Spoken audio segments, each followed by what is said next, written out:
মাছের ঝাল বলতে আমরা সবসময় সর্ষে পোস্ত বা শুধু সর্ষে দিয়ে করে থাকি।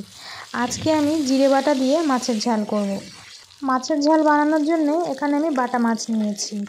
এটা যে কোনো মাছ দিয়েই করা যেতে পারে।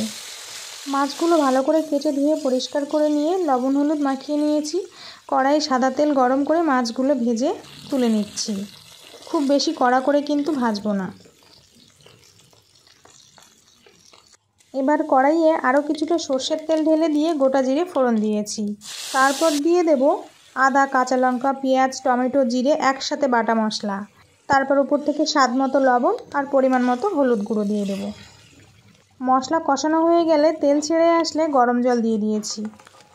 ঝোল ফুটে এলে ভাজা মাছ দিয়ে দেব। এবার আরও কিছুক্ষণ ফুটিয়ে নেব। ঝোলটা একটু কমে আসলে নামিয়ে নেব।